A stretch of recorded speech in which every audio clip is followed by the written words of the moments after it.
ACL-RC 2020's African Women Arise gathering. So let's reflect on that. African Women Arise! Bring it up high.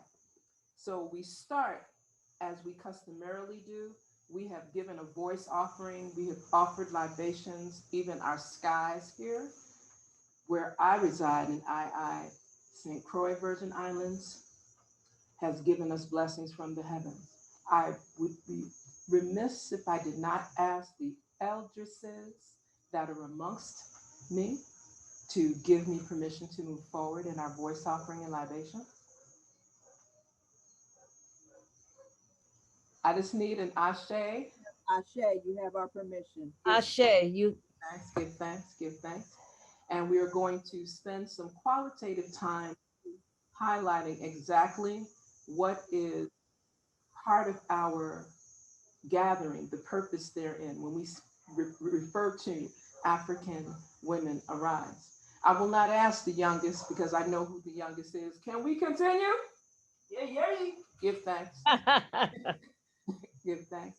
And I start saying, Amasu and Bander, Sauksu emet hra and Bander, Au tu auha, Maketi pa herura. We give thanks and praise to the one most high. We live each day daily for the one most divine, and we shall do it tomorrow, just as we do it today. Ashe, ashe, ashe, duawu anter, duawu anter, duawu anter. And for the brothers and sisters that may not understand any of those languages, can I get an amen? Amen. There we go. Ashe, ashe. Bring it. So Amen. You thanks. It's always a joy and a privilege to be amongst such esteemed elders, eldresses, Neturts, Neturtu, in our Meta Nature tongue. It is also an honor and a privilege to be able to have this gathering where everyone is being asked around what does it look like? How do we embrace the chronology of the grandmothers, the mothers, the great-grandmothers, the great-great-grandmothers of the UNIA ACL? And when we speak of that, we're speaking going into the early part of the 20th century, speaking of Amy Ashwood Garvey, bringing her into the realm, speaking of Amy Jacks Garvey, bringing her into the realm, speaking of Henrietta Vinton Davis and many others, those that were centripetal to the entire engagement, the entire foundation of that maternal element, that matriarchal element, that matrilineal element of the royal ones. So for some it's queens, for some it's empresses, for some we will just refer to them as the Turt. They are the divine feminine guardians that keep this word sound power of the organization, the government. We offer that voice offering, and I ask that everyone on this call, on this Zoom vibration, offer the name of an ancestor that we may bring, and I will be specific, a sistren, a woman ancestor that we can bring to this circle before we move forward. And I'll ask first and foremost, Grandmother Mary Bota. Sister Estelle James, wife of the fifth President General of the UNIA ACL. Give thanks. Ashe. Ashe. Grandmother Brenda Dunn-Clayton, please give us your ancestors. The ancestor that I will call on is Iris Lucille Patterson, UNIA. Give thanks. Ashe. Grandmother Mama Tendai. I call upon an ancestor who is not a member of UNIA, who existed prior to, but whose energy and spirit is one that I believe fits within the context of our purpose today in terms of African Women Arise, and that is Nani of the Maroons. Do I want to give thanks? Give thanks. Ashe. Sangoma. You know how that goes. Yeah. Please share the name of an ancestress. I am going to go to the beginning of time as we know it. I'm going to Dinknesh. Her DNA is in all human beings. She is from whom we all came, black, white, pink, yellow, and polka dot. And it's very appropriate because as African women, as we're coming here together, we not only carry our stuff, we carry everyone else's stuff because of that DNA. So if we are to move forward as a nation, we have to take that legacy and heal so that we all can heal globally. So Dinknesh. Ashe. Ashe. Ashe. Glorious. Sister Dr. Sandra, please share a name of an ancestress. Give thanks. I would like to bring to the gathering Queen Mother Jessica Huntley from the UK, but hailed from the Caribbean. Give thanks. Ashe. Ashe. Ashe.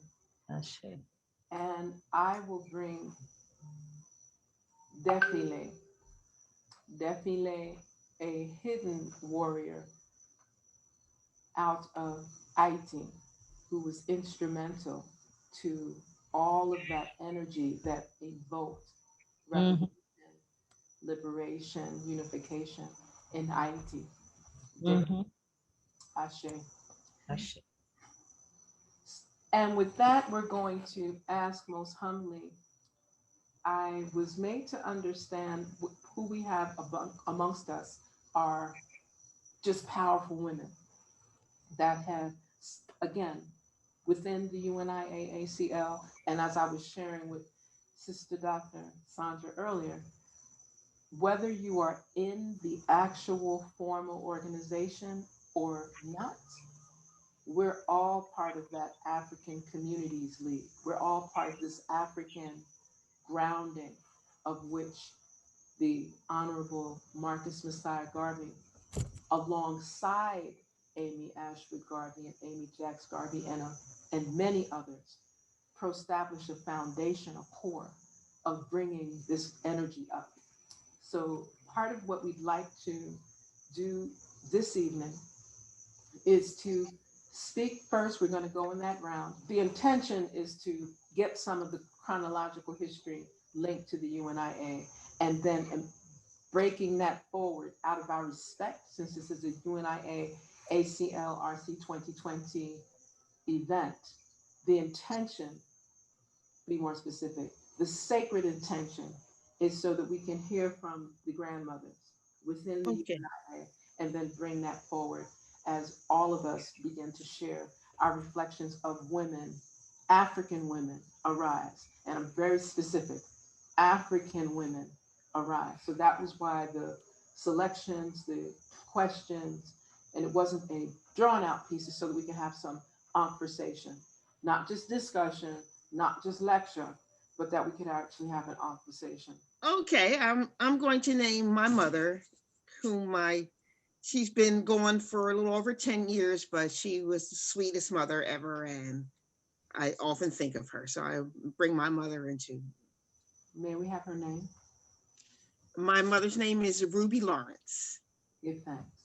Yes. Give thanks. Give thanks. We can see you now, so give thanks. Next, ma'am. Great, thank you. Now we're in a happy place. We're in a happy place. So with that being shared, we'd like to just first get a feel for who's in in the room, who's in the space. I have been given some of the bios, and those that I do not have in my possession, as is customary, that means we will do an overview. I know that all of us are royal, glorious, beyond measure. So that's how it will start, royal and glorious beyond measure. And then I will add terms like revolutionary, engaging, educational, cultural, spiritual, bringing the voice of strength and power and action. So just so that you know the company we keep, we can bring that in that form. What I'd like to do is share a voice offering that is coming from one of our sisters that was unable to be with us. We also had the opportunity to invite other sisters in the community to share with us on their African Women Arise. What does that look like? And how do we bring that into fruition in 2021 moving forward? I would love to hear from Grandmother Mary Bota, who serves as the Secretary General for the UNIA ACL RC 2020, to set some of that stage. And then I'll ask Sister Queen Grandmother Serwah to follow. So can you please share with us as we welcome you? Yes. Greetings, everyone. Greetings.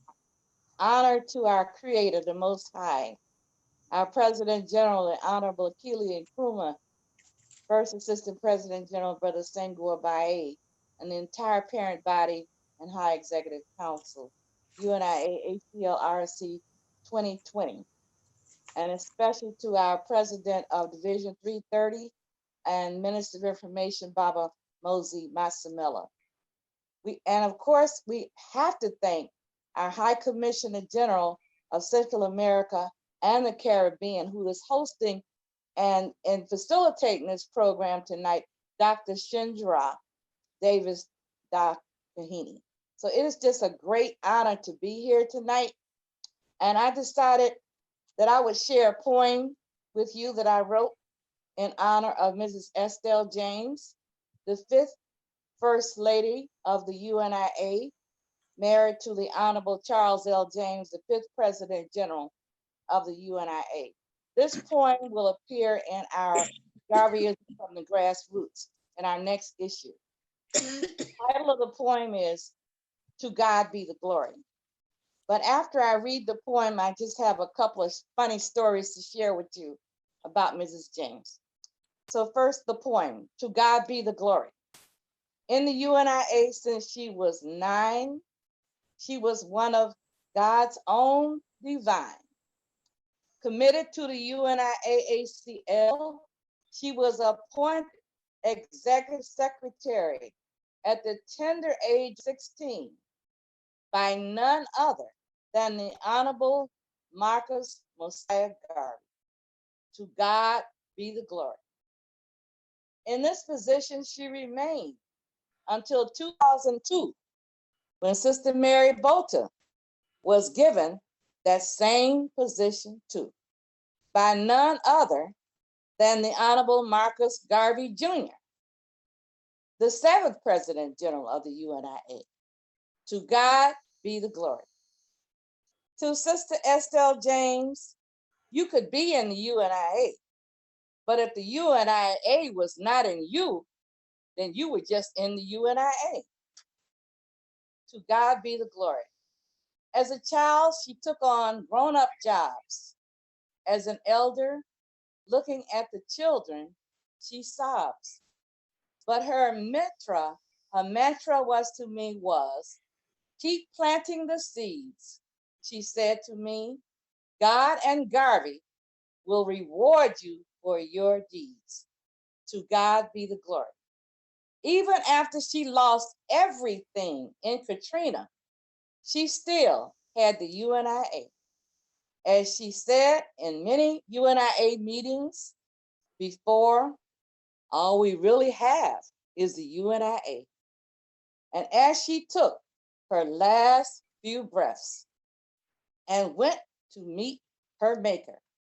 We're all so sure that she whispered, "To God be the glory." That's my poem as a tribute to her.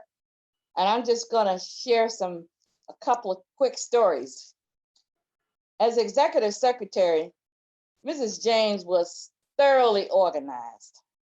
And when I was elected general secretary in 1991, I went to her house to be trained.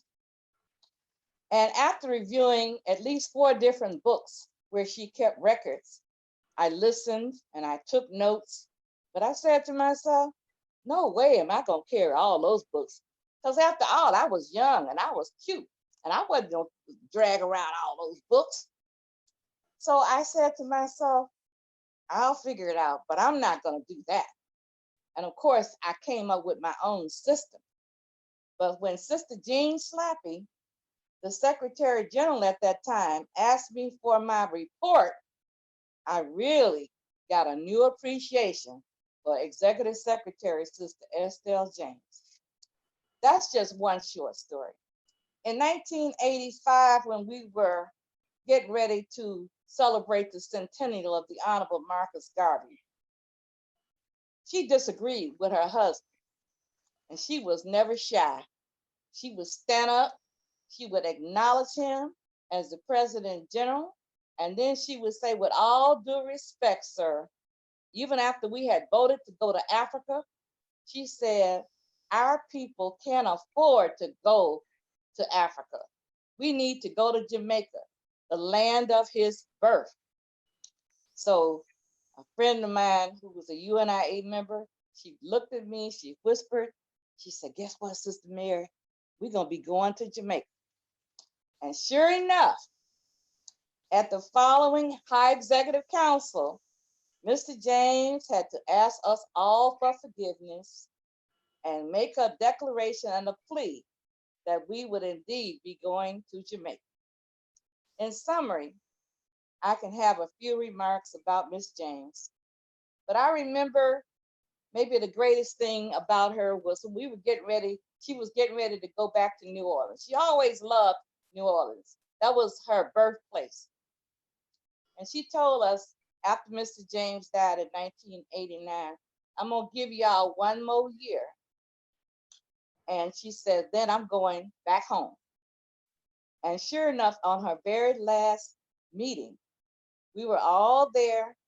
And she said to us, you all are a great team. And if you all work together, you will not fail. And we just looked at each other. We didn't quite understand what she meant. But then when we gave her her farewell party at the village compound, we gave her a check for $500. She looked surprised. And she said to us, thank you, but I was just doing my duty as a UNIA member. So you see, she didn't expect anything. She had been trained. She was in the UNIA since she was 9 years old. So she didn't know anything but UNIA. She was trained as a secretary, trained as the first lady. She was a nurse by profession. And she was just a loyal UNIA member. But if she disagreed with her husband, she did not mind raising her hand, giving him his proper respect, and letting him know that she spoke her mind. Thank you. Give thanks for that reflection. Mm-hmm. Secretary General of the UNIA, ACLRC 2020. Did you all get that? Did you get that whole lesson? Did we get that whole lesson of what our women do? So we should say that together. African women arise. That's African women arise. Yes, we are really invoking that, calling that, because we do have that African women lead, and that's what's keeping a lot of people rolling. And tonight we're really moving in that further direction from what we were doing together last year and moving it forward, just moving it forward. So giving thanks for that. Okay, now I do hope I'm not being repetitive. I don't know how many of you have heard my story before. And I sometimes I like to tell stories from a humorous perspective. I joined the UNIA in summer of 1977. It was right after convention. I guess it was the latter part of August. I joined the UNIA, and like I said, right after convention was over. And right after I joined the UNIA, I met Jean Harvey Slappy, the daughter of President General Thomas W. Harvey. He was President General, and I think she later on the UNIA was in her, and she was very devoted daughter to her father, helping him with his duties and whatnot. So when I got there, she called on me to give the book party for Toni Martin, who had just published Race First. And I did not know how special a thing that was at the time. And it was very special. I'm grateful that she called on me to do that.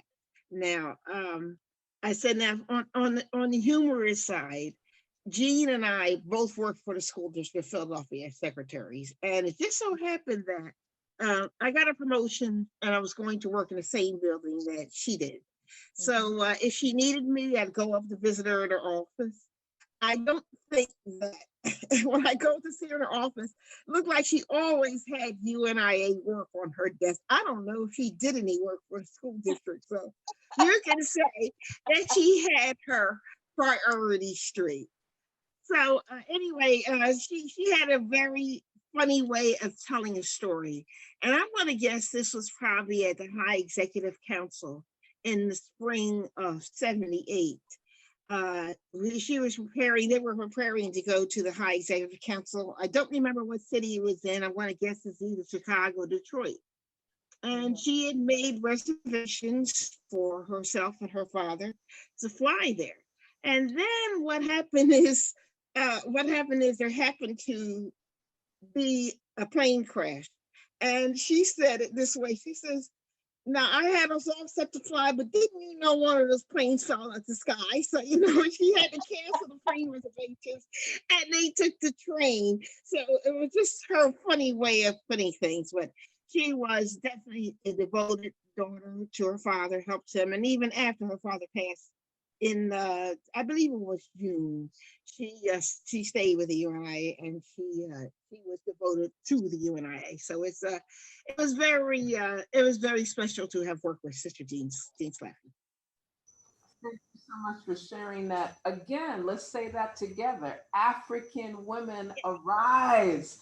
African Women arise. There we go. Arise. That's what we're working. We're working towards that. These are the types of narratives that persons need to hear to have more of that uplifting energy around how to speak of the UNIA ACL RC 2020 and moving forward. Like how do we bring all these parts together? There's so many organizations across the globe that are supporting that effort that was put in place in very humble beginnings, maybe not that humble, kind of really out there, millions of Africans working together, like no internet, no cell phones. Right. Honorable Marcus Garvey and all around him and all supporting him. Even the naysayers, they had their role. Because by those naysayers' activities, it just made us stick to the fire even harder. So we're very, very thankful and grateful. So thank you for sharing that information with us, Sister Queen. We're very, very grateful, very, very grateful that Sister Queen, Grandmother, Brenda Dunn-Clayton share that voice, share that narrative, share that. I like stories. I need to tell you, me like Tori, my son. I like so we can bring that up. And we're looking to be able to, again, what is this doing? Giving that historical context for those persons that if you didn't know, you heard, just so you clarify. So please, Grandmother, bring it forward. First, I want to thank the Most High for bringing us together this evening safely to do this presentation. And our special thanks to Dr. SntDr Davis Kahina for organizing African Women arise. Mhm. I am one of the sisters that has worked with both Sister Mary Bota and Carol Lawrence or Serwah. And I've enjoyed all the years that I've worked with them in the UNIA. I began working for the UNIA in Chicago, Division 429, when I became a member about 28 years ago. Mhm. And I've enjoyed all the positions I've held. I worked as Lady President. I worked as Public Relations Director. And right now, I'm First Assistant Secretary General to Mary Bota, the Secretary General. I've gone and traveled to many high executive council meetings and conventions. My jobs that I've done that sort of came into the UNIA was teaching school. So I am a retired teacher and administrator. I work for the Chicago Public Schools and I work for the Chicago Park District. I've worked also for the Cook County Juvenile Detention Center, which was very interesting. So I've gone from teaching young children through high school.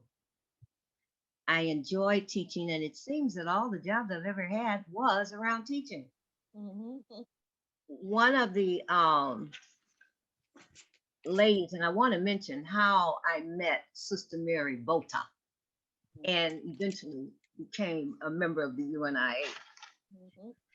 In Chicago, we had a African seminar at the University of, Northeastern Illinois University. And we were learning about Egypt, ancient Egypt. And during that seminar, we had a little break and I met Sister Bota. We were on our way to lunch and we had a great time talking. And from there, we decided that evening that we were going to start African History Teachers Club, which we did. We signed up members. At that particular seminar, there were teachers from all around the city of Chicago, as well as outside. Yes. Mhm. It started. We had a list of about 30 people. Mhm. And in the end, we ended up with about 19 coming to the meeting. And eventually, the only two that were left was Sister Bota and myself. Because people were not, just loyal to the idea of teaching African history. And we were there at the seminar learning about it. Mhm. So life goes on. And Sister Bota talked about UNIA, which I had been to meetings before, had met Sister Estelle James, and of course, the esteemed husband, Mr. James. And I was so impressed with them, both of them. Sister James was always there collecting the money, which we have to have funds coming Yes. into the UNIA. We can't just exist ourselves. Now, Mary and I gave generously to many projects. Oh, yes. Many, many projects. And we love to do it. And that's just how it is. You do it because you want to. Now, one of the sisters in our division 429 that I greatly admired is Sister Loretta Robinson. She was Mrs. James' friend. Mhm. She was a nurse by profession also.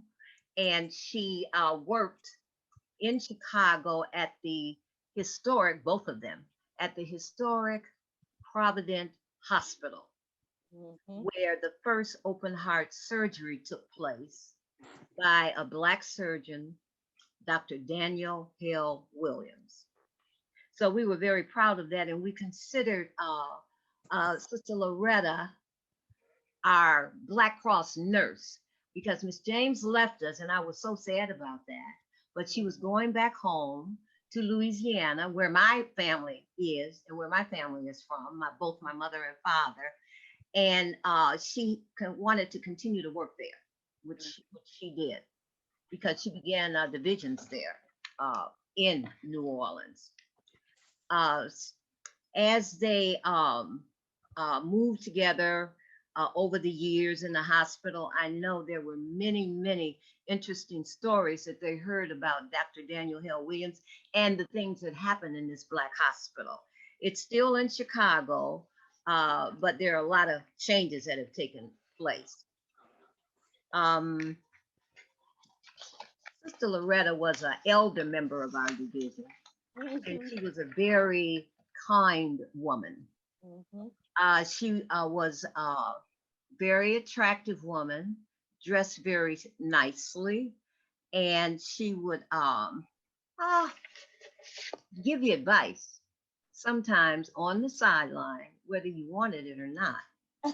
And one of the people in our division, Brother Bota, Sister Mary Bota's husband, if we were having a discussion in our meeting on Sundays, she would look over at Brother Bota, and if he was busily doing something at the table where he sat every week, she would look over at him, and she always sat first row, first seat. She would look over at him to see if he was paying attention, as she thought he should, to what was going on. And if he wasn't, she would lean forward and get her cane and then tap him on his leg. He would fall right in line with everybody else. That's right. Sister Robinson hosted many of our division meetings over the years, and she prepared delicious refreshments for us. She was a lover of the opera and had a beautiful collection of Black dolls on display in her home. When we would have our hobby day many years ago, she wouldn't bring her dolls to the hobby day because people would touch things. She would leave her doll display at home, and we would bring all of our hobby things, and people would enjoy that. But we understood it. So I think out of all the women that I admire in Division 429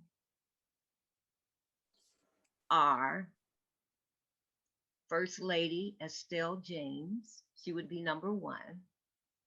Sister Loretta Robinson, who was our Lady President and Black Cross nurse, and Sister Secretary General Mary Bota. We learned so much from all of them. We learned so much from all of them. I just wish Sister Estelle James could have stayed with us a little bit longer, and I could have learned more about her childhood in the UNIA and some personal stories. So that is my contribution of the women within my division that I worked with. One God, one aim, one destiny. Thank you. Okay, I didn't mean to get that animated. I'll be more professional. Let me turn back. I'll get it together now. African women arise. Is that better? Yes. I get very, very excited because this is an opportunity. No, we needed to be excited. No. Thank you. Chime in. Say it again, PG. This is powerful. Say no, we needed to be excited. We needed to be strong.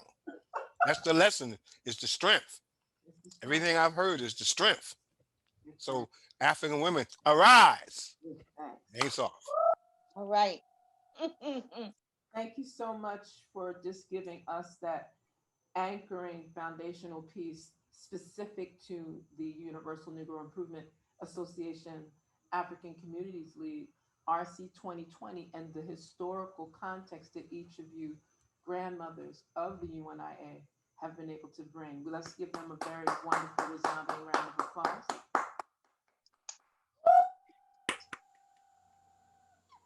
You know, we've got to bring it up a bit. So with that, I would like to ask the opportunity to then move into a segment that allows for us to speak of the very broad stroke, the very Pan-African, global African diasporan space that also is complementary and is the other driver that links to African Women Arise.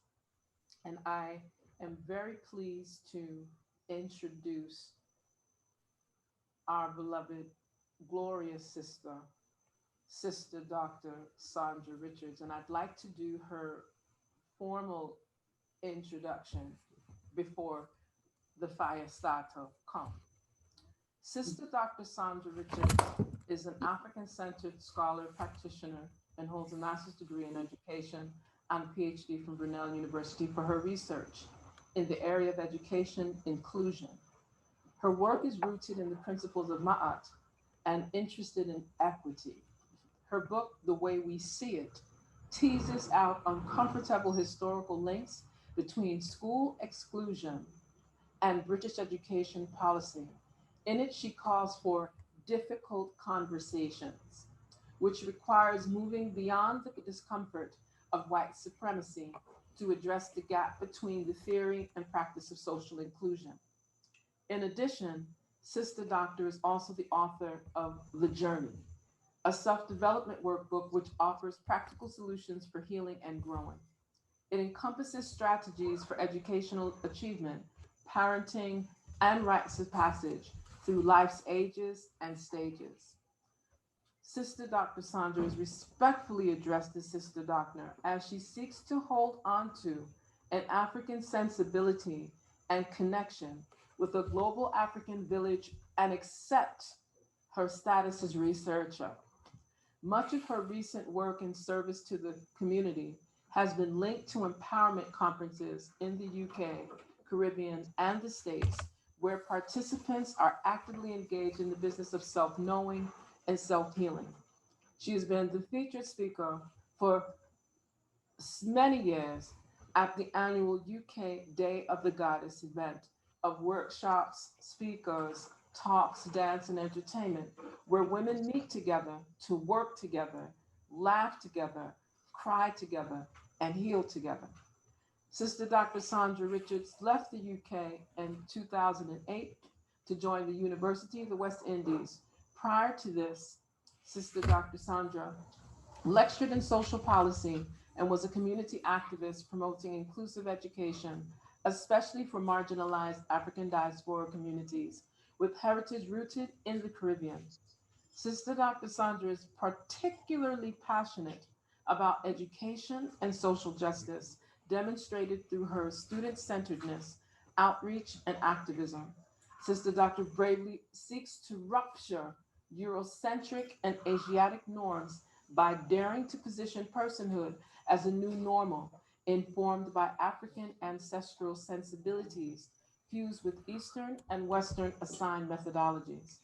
In so doing, Sister Doctor makes visible the trauma inflicted by conflicted ways of being, drawing on a combination of coaching, culturally sensitive counseling, stillness, and movement.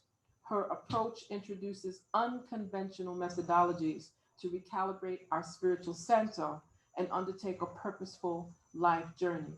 May we welcome our beloved sister, Dr. Sandra Richards.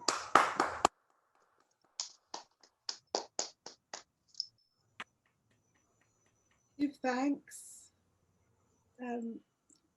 First of all, may I just greet all divine ones who are gathered here and express my gratitude to the UNIA, ACL, High Executive Council and members in your official office, but also as your spiritual manifestation in your personhood. I also want to acknowledge the ancestors, our ancestors, and the Most High. I extend a special thank you to Senate Dr. ChenziRa Davis Kahina for permitting me to come before this esteemed audience. I am humbled and I am grateful. My journey as an African Queen Mother warrior started when I was, I think I hadn't even become a teenager, actually, when I became aware of the injustices perpetuated against African peoples. Having been raised in the UK, which is the belly of the beast, where these many of these atrocities that have made the Western world rich were created and cultivated and renamed as being great trade. In actual fact, what it has been is a crime against humanity. It has been a crime against African peoples, but it has been made pretty by the use of language, the sanitizing of language, and the legalizing of certain behaviors. I was not a teenager yet when I saw the injustices that came through the TV screen for civil rights movement in the US, and then became very aware of the injustices being perpetuated against African peoples who had been invited to the UK from the Caribbean to rebuild war-torn Britain.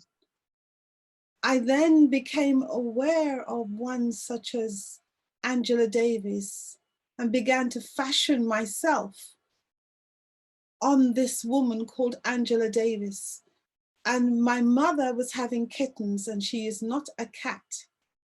When she became aware of the way in which my spirit wouldn't silence, even though there was concern for the things that I would raise. And so it is clear to me that there is a spirit that inhabits my being that wants to disrupt any notion that anything other than Africa and Africans should be principally central in my being, for I am an African woman. A cat in an oven doesn't become a cake. And so I'm very clear about the relationship I have with spirit and with the African family, regardless of border, regardless of language, and regardless of legislation. I offered up Queen Mother Jessica Huntley when we were acknowledging and speaking of African women rising, because this Queen Mother, among other African women, have allowed me to sit at their feet and learn about how you systematically challenge and disrupt systems that are designed to oppress and marginalize us. It is a risky business. And I have become aware that African women often take a very large risk with very little acknowledgement. And it is for that reason that I stepped into some of the things that I do. A lot of it is rooted in education. And the reason it's rooted in education is because whether we talk about spirituality, whether we talk about politics, whether we talk about economics, whatever we are talking about, if we don't have a certain consciousness, what we do is we play into a paradigm that doesn't serve us well.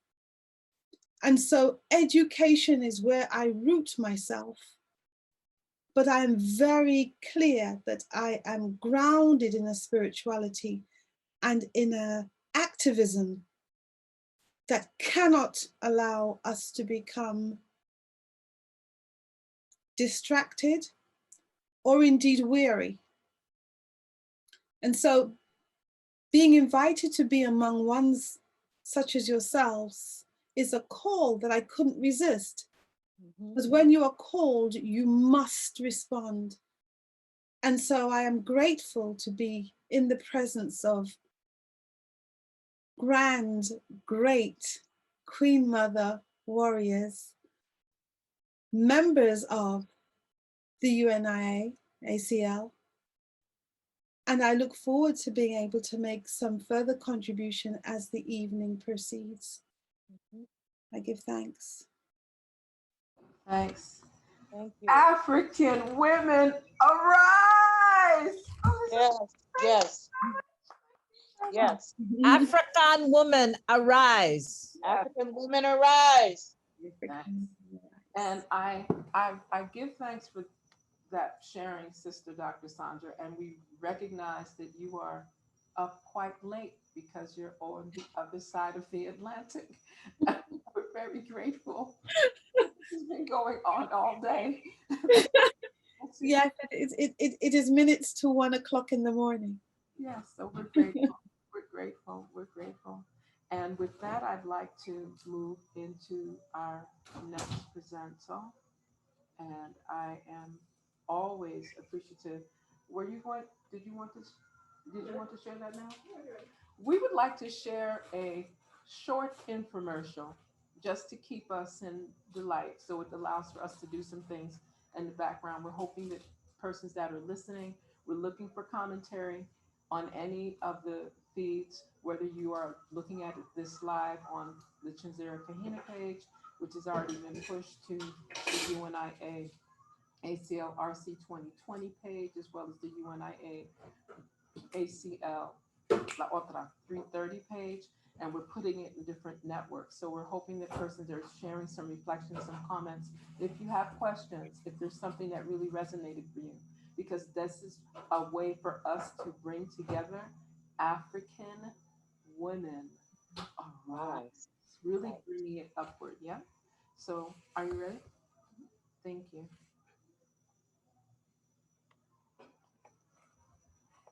We really would like for persons to just be in the space of reverence and engagement with our women. When we speak of African women arise, we're speaking of it in the context of highlighting that energy. You know, very, very grateful for the Queen Mothers that have joined us this evening. Queen Mother Mary Bota, Queen Mother Brenda Dunn-Clayton, Queen Mother Mama Tendai, Queen Mother Makeda, Kamara, African Queen Mother Warrior, Sister Dr. Sandra. And I'm just honored to be able to be a part of this. And we get to see Amy Ashwood Garden. We get to see Amy Jack's garden. We get a chance to really see and learn a little bit more about the Black Cross nurses. And again, our intention is to keep building and to keep building so that we can show more of the engagement of what has transpired with African Women Arise within the UNIA ACL and moving it forward. That's one of my favorite pictures though, of Amy Jack's garden, looking at the bus. Look at those sisters. Check out that attitude though. You got to look at the back. Look at that attitude. Kente cloth. I'm telling you, that's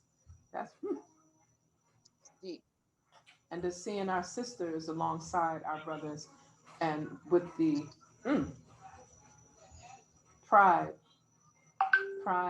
with purpose and pride and purpose with the people. Give thanks. Give thanks. Give thanks. Thank you very much for that, Sister Queen. And that's been put together by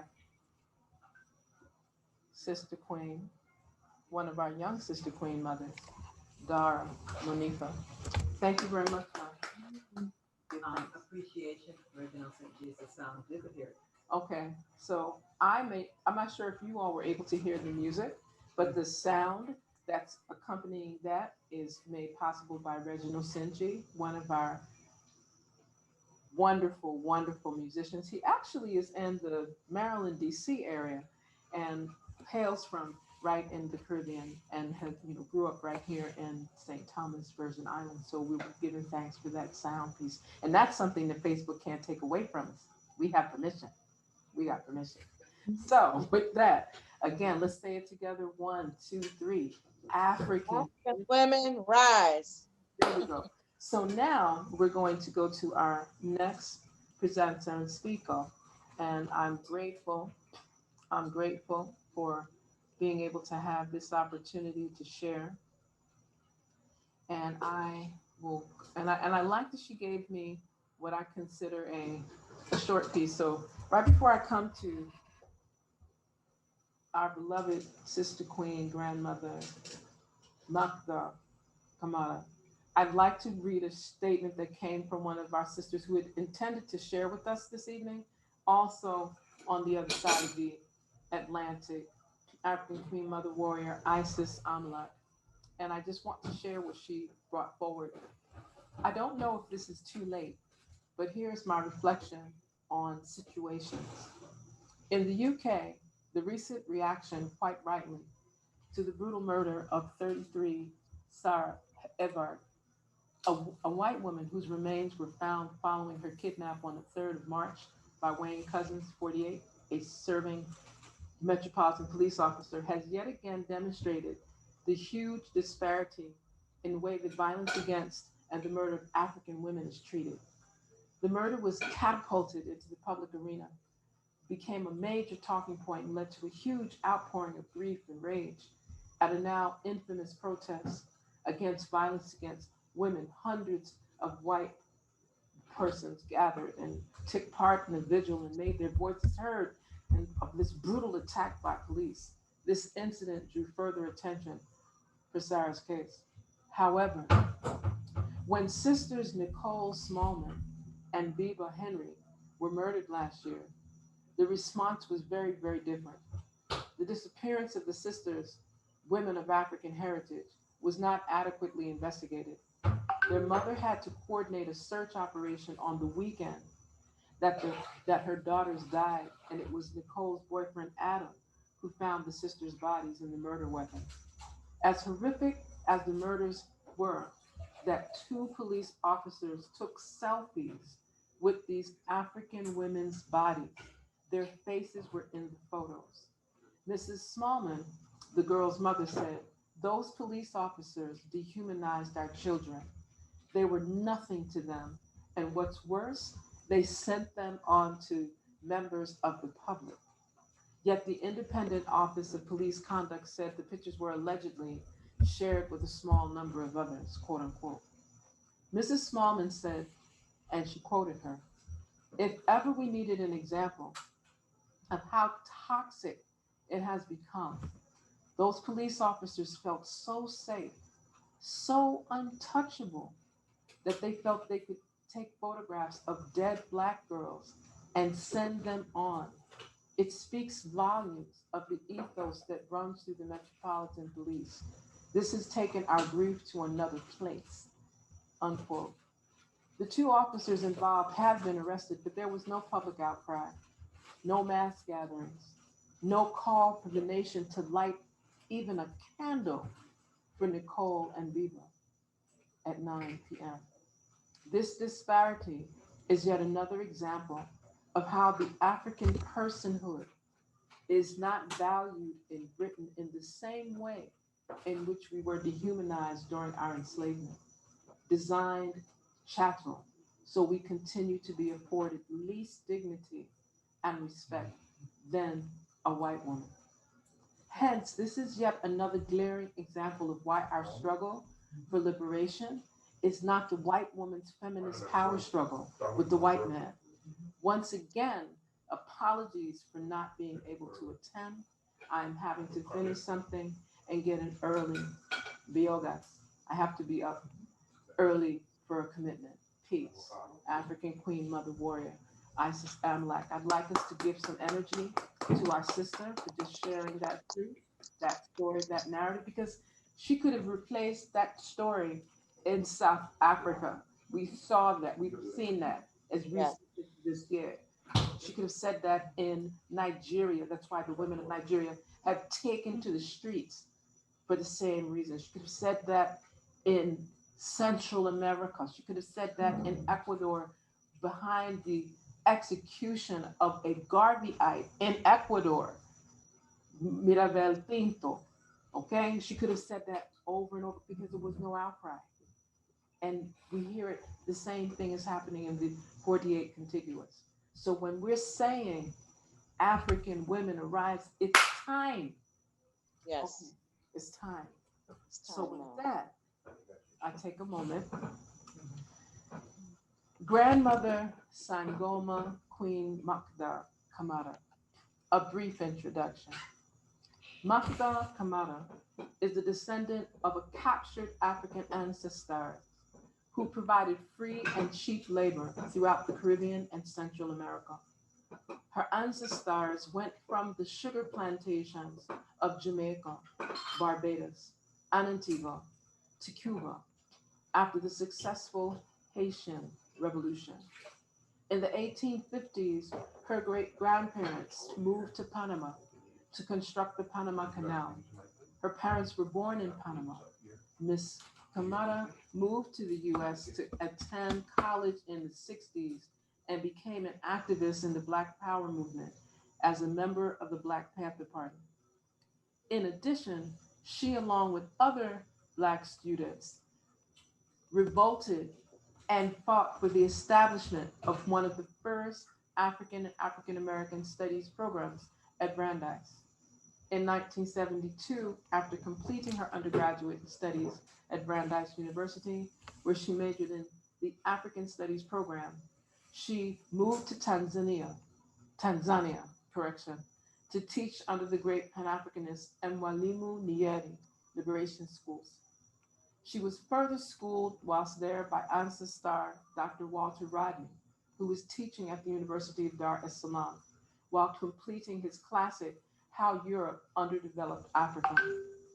She has lived and worked in Uganda, Benin Republic, Casamance, Senegal, Zambia, South Africa, the Gambia as an educator, as a midwife, Sangoma, and an HIV specialist. Her greatest pride is having served women and their families in an almost 50-year career from all over the world.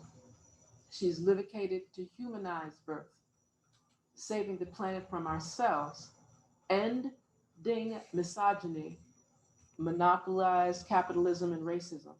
Her dream is a world built on equity, justice, and shared sustainable wealth. Then, and only then, will our humanity come of age. And I need to add, for those that know Dr. ChenziRa, that really know Senate being spiritual sister Dr. ChenziRa, I was honored and blessed to have her serve as the midwife Sangoma for our youngest daughters, 2 children. And it was divine and humanizing. For that, I'm eternally grateful. Let us welcome Sister Queen Grandmother Sangoma Makeda Kamara. Yes. Listening to that and going through what I went through today really warms my heart. The last ancestor, eldest in my matrilineal line, had a going home ceremony today. She passed at the right young age of 97. And she left Panama the year I was born in 1949. And she and my mom were the bestest of cousins. I call her my aunt, but she's really my cousin, but she's my aunt because she and my mother are the same age. And she lived with us under apartheid system set up by the United States in the Panama Canal. Many people sometimes we tend to have a very small vision even of our story of the last 50, 60 years and do not understand the propensity of how the communication took place without Zoom, without any of this. And I'm always amazed, coming from a migrant family whose family has followed the imperialist job market since we landed. Some of us did different things. My family was a family of migrants following for that. And so it was very emotional for me because now my siblings and I, third generation migrants, are now at the top of the pyramid. So it's kind of scary. But it's so it's been a very emotional day for me, but I was looking forward to this, to just share some of my experiences. Part of the life of migrants is that we learn our stories on the rebound. I do remember my grandmother, my mother's mother, telling me the story of my mother's oldest sister, Tia Rosie, who played the organ when Marcus Garvey spent the years he did organizing in Panama. And one of the things about the UNIA, that movement, was that it was a global movement around captured Africans in the diaspora. Without the internet, with really, really, really snail mail, and no telephone. So when you come, you spend years. Marcus Garvey, I'm told, was in Panama for about 10 plus years. And my aunt and my mother's mother, they were all part of this movement. It didn't matter what spectrum of the political line you were on, you were part of this movement. You were part of several movements. I was part of that movement. My grand aunt, my father's aunt, left Panama when I don't even think I was a thought. She left at the age of 17, Aunt Bertie, following Marcus Garvey when he left Panama. And I only knew her in letters she would send to my father, and she would put $10 or $25 in the letter and just talk about it. One of my biggest regret, and I try not to have too many, was that when I finally came to the States, I could have kept her uniform because she lived in Harlem. She spent time in Cuba, and from Cuba, she went to Harlem, and she had her own regalia from when they would march and stuff. But you know, at 17 and a half, 18, you're getting to know a new country and new people that you haven't even known because they left Panama and there was no way to know them. I wish I had kept that. I'm hoping, hopefully, I can find it amidst her things if there's any left. But that said, the impact of that movement on me personally and those of my generation was for us to find our identity of Pan-Caribbean. One of the things about Panama and Costa Rica, and in some ways Colombia, is that we really do have a Pan-African sense. There's not a lot of tribalism because the power structure is so against you that you have to come together. So it's not like what I see here, unfortunately, is that you from this side, you from Antigua, you from Down Island, you from this. When Bob Marley sings mix up, we are really mix up. And we celebrate it all. You know, we would do reggae, we do calypso, we do song, we do all of it because it's a mixture. And in Panama itself, there were two waves of Africans. You had the colonial African that came over. And one of the first slave rebellions in the Western Hemisphere was in Panama in 1502. And then you have the second wave of Africans that came to Panama from the Caribbean for the construction of the Panama Canal. And that's where my family came into being. So I love that place. Even though I was brought up under apartheid, under the canal zone system, we were so close because all we had was each other. And it brings me to one of the things that I want us to embrace, the whole concept of rituals and deculturalization that happens, because I mean, I've really lived it. 7 decades on the planet, I can see now from my classmates, grandchildren, how they're forgetting their stories because everybody now wants to be Panameño. So I have my friends say, well, my children don't speak Patois no more. They only speak Spanish. I said, so how do they talk to their great-grandparents? How do they hear those stories? I said, you don't hear the Rabbi Blancos saying that their children now are learning English. Their children are learning these languages. So Our children now again are going to be marginalized because we take on another European language and in the process lose our rituals and our culture. And those things to me become important as a Sangoma, as a healer, and as a midwife, because I truly believe that when you birth a child, if you really birth a child with that child's spirit intact, that you really birth in a revolution. And I say that all the time. There are three things I tell my ladies that I get the honor to share. You can give birth, you can be delivered of, or you can deliver.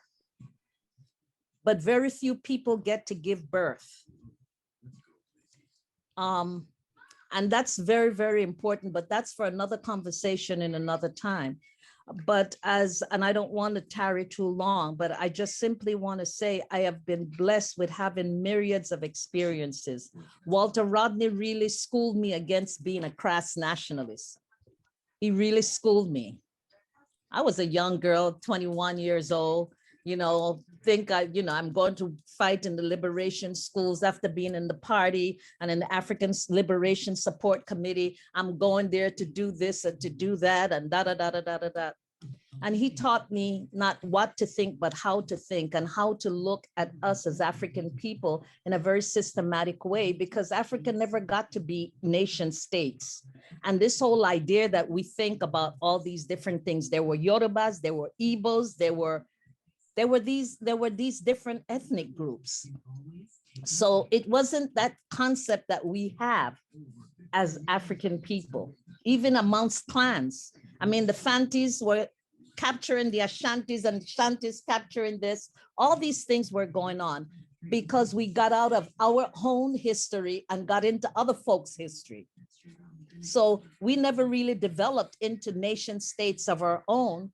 And now we're conglomerated together in these unequal divisions that don't really serve the different ethnic groups of this they were part.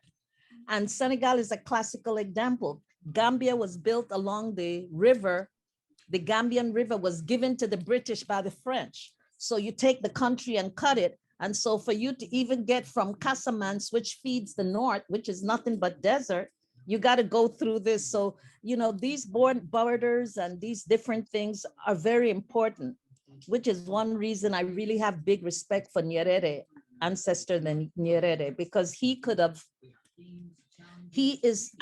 Tanzania is the only country that doesn't send its education to,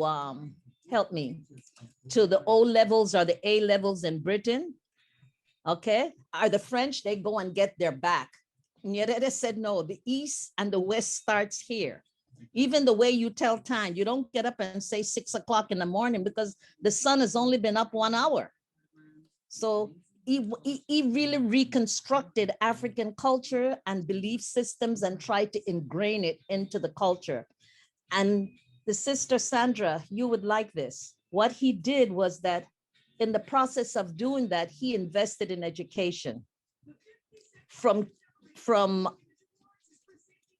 youth up until university was free. And that's a big investment because you don't get returns on those investments, especially when you're not a crown colony and you were sold, given to the Germans after World War I as a trusteeship. So when I went there in 1972, I mean, they had done a marvelous job after independence, because when it became independent, there were only 21 high school graduates in the country.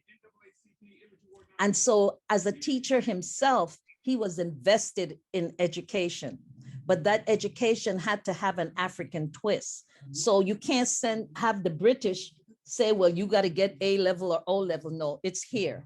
So all teaching was in Kiswahili, and he chose Kiswahili, not his own language, because he didn't want to involve himself in tribal war. He wanted a language that was Bantu-based, that was spoken a lot in Eastern and Southern Africa. You can communicate. Those were and here I go. Even when I went to teach English, I had to teach it within a framework. And every morning the students would get up and do mchaka, because they had to do exercise. They worked in the gardens. And on weekends, you went into the villages to teach people how to read, each one teach one. I mean, it was a, so what you have in Tanzania that you don't have anywhere else is a very literate population in an African language. And that's important. I mean, that was 1972. How many years ago was that? 50? Yeah, I'm 72, 50 years ago.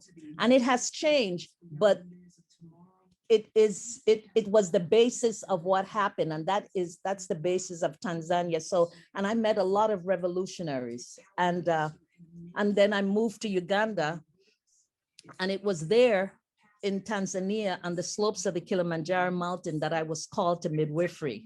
The ancestors say, you think you are a revolutionary, you walking around following police in Boston and thinking you're a revolutionary. If you want to change the world, then change the way my babies are born and bring back our rituals to our people. So that's how I ended up. I said, me, I don't like blood. I'm going to be a historian. I'm going back. I'm either, this is what I'm going to do. I've been accepted in grad school. I'm going to do this. And fast forward, here I am. I've been called to the healing arts, and that's what I do. And what I would like to share, there are a lot of things I could share because I've learned so much. God has blessed me. She has blessed me so much. I have had the opportunity to work in many places. I've been taught by many and influenced by many. Amilcar Cabral influenced me a lot. The woman who fought in Zimbabwe. You see, we don't hear about the African women, but we know that when you have struck a woman, you have struck a rock. When I went to work in Zimbabwe and Zambia, it's when I understood the propensity of HIV.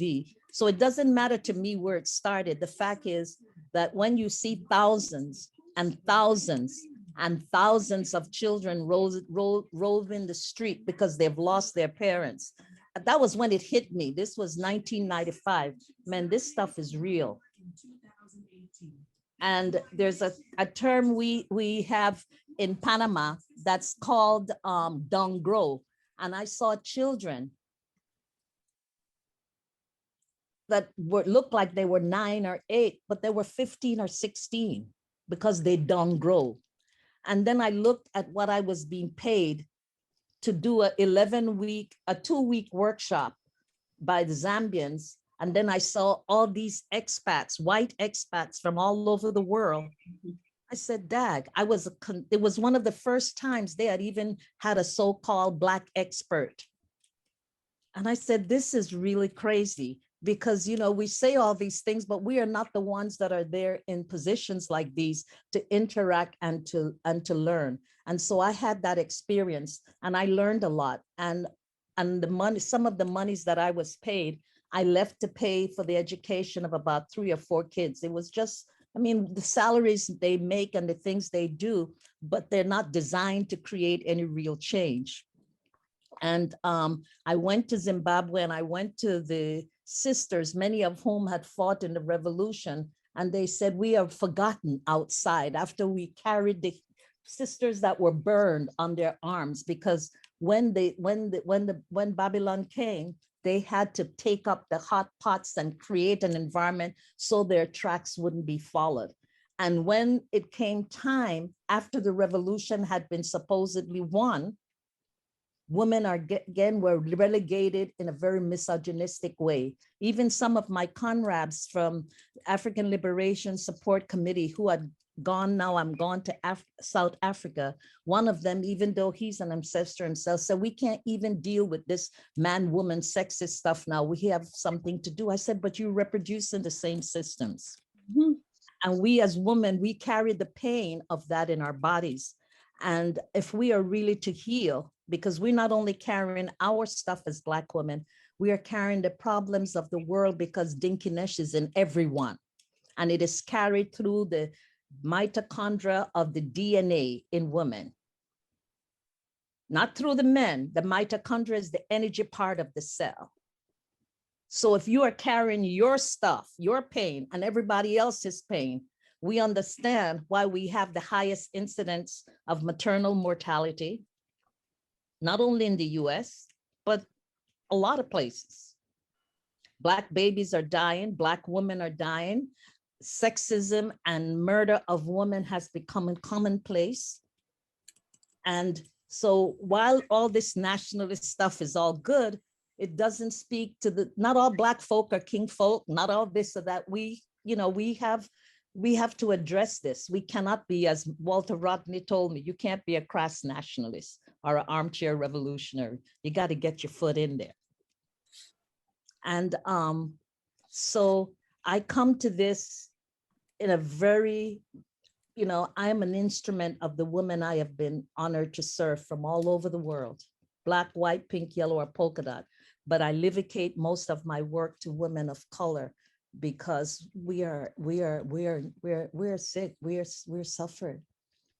The conditions we give birth in Africa, here, South America, and the rituals that we have lost are real. We have the lowest breastfeeding rate because we have a negative relationship with breastfeeding because we had to feed masses children. And our mothers and grandmothers, many of them don't have a history of breastfeeding themselves. Like you get pap water here, you boil the green banana, this, you give it to the baby. So, and because it brings back bad memories, breastfeeding does. So there are a lot of healing we have to do, and it has to come from us. All of us have to heal. Because if we are to indeed birth a nation of equity where we have a good relationship with the environment, like Wangari Maathai, who was an abused woman by her husband, planted one plant. We have to have a relationship different with each other, with the earth, with our planet, because our planet is in trouble and we're gonna have to save it, to save our children, ourselves. Marvin Gaye's classic speaks to all of what I want to speak to. Mercy, mercy, mercy, what's going on across this land? So we have a lot of work to do.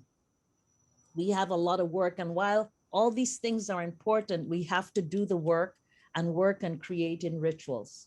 Like I was saying to my sister today, we should have had a 9-night. That was common, and it's common in Africa. There was no crying was allowed because my aunt was a Catholic, right? And you don't do that. I said, that's crazy, but we have 9 nights, and the funerals in Africa goes on for weeks, and you have wailers when people can't cry no more, So our spirit needs to ascend. We need to celebrate the 9-night. We need to cover the mirrors. You need to, those rituals that I learned growing up from my great-grandmother and my grandmother, they're lost if we don't teach it and if we don't live them.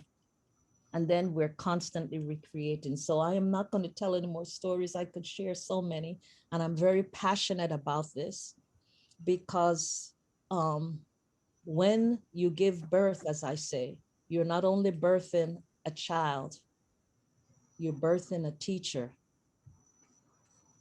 a nurturer, and you've given the most important gift you can give to any child, a sense of safety and security by giving that child a good foundation in love and security.